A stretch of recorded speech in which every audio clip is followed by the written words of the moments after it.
can find it anywhere that you listen to podcasts, Spotify, Spotchaser. Go to sungpoorly.com. You can check the website, and there's a link to all the episodes there. I host it with one of my best friends. We just talk about karaoke. And yes, we've been doing it for almost 2 years. There's a lot to talk about with karaoke, and that might surprise you. Other than that, I just like getting out and about in New York City, taking in theater when I can. I have a goal, and I'm still at the very beginning of it, but I'm trying to read every single Pulitzer Prize winning play for drama that's ever existed. And I'm about 7 or 8 plays in right now, so that's a long-term goal. It's all part of trying to, understand, I guess, that kind of side of things from a playwriting perspective, like what makes a great play, what are people, drawn to. There's a reason that he's won a Pulitzer Prize for drama, and what's the common aspect or the thread that really ties them together. And it's still very in the early stages, but I think more than anything, I think what I've noticed is stories about people. And if the story really focuses on characters or people, the plot doesn't necessarily need to be a big, gigantic, epic thing, even though those are fun. If the story really focuses on people, that's what resonates. And that's what I've begun to notice, but I'll keep you updated as we go along. So I had a chance to write and explore some different things, and it's something that's still growing and evolving, but I wrote a couple different plays. I actually was selected for a play, one-act festival in Western Pennsylvania at one point at the Geyer Theater. Shout out to the Geyer Theater. I do love the people out there.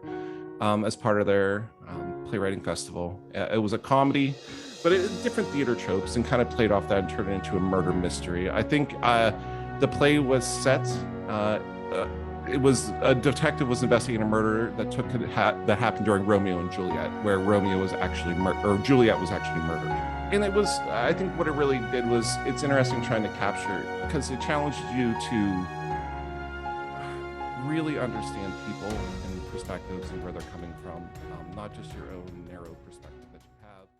I think more than any other character that I've read in anything, Hamlet articulates those feelings. He takes these, like Shakespeare took these imaginary feelings, these feelings that people couldn't articulate, they couldn't say, and he articulated them. He put them into words. So when people are sitting there and they're watching Hamlet, they feel something like, yes, that's what I've always been trying to say about that feeling. That's it, right? That's how you articulate. That's how you say it. There's a little bit of magic in that, and I'm kind of in awe how he was able to like Shakespeare was able to capture that, especially in Hamlet.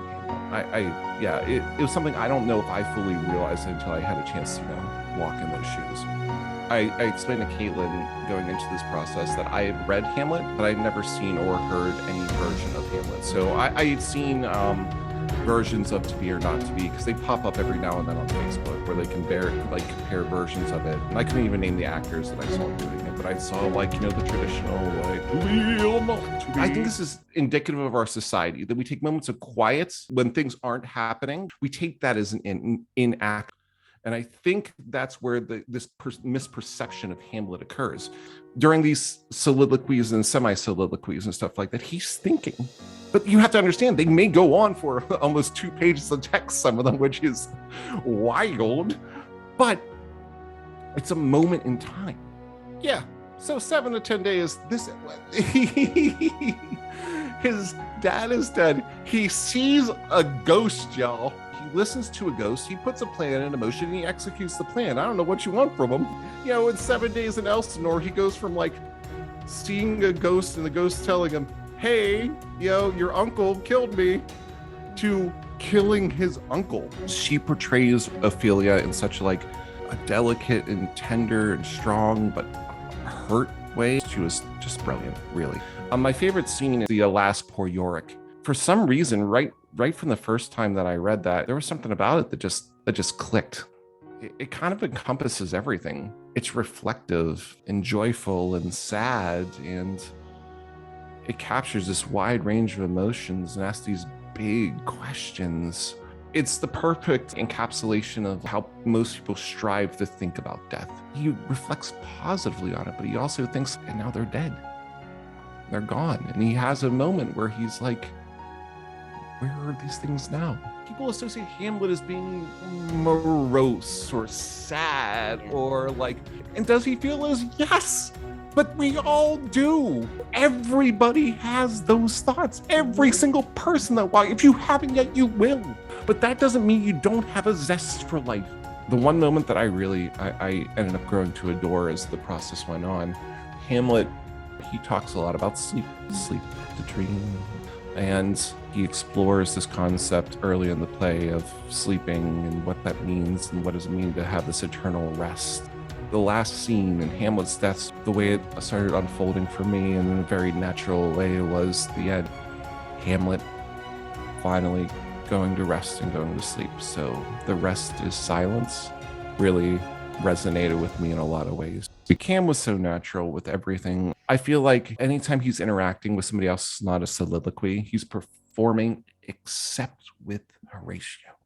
And Cam made that so easy. The tenderness and understanding that he approached the role with was just spectacular. People come to see Hamlet to hear Hamlet talk to them. And I think it extends beyond that. I think there's to hear anybody talk to you. I think right now in the world of podcasts and how popular podcasts are, if you're the type of person that just likes getting lost in a world, getting lost into something as you're driving or putting your phones in or just sitting down for a quiet evening at home with a tea or a scotch in your hand, I think this is going to be something that you just can't miss. You need to just put it on and just get lost in the world and let these wonderful characters of Elsinore have a conversation that you get to listen to through the wall.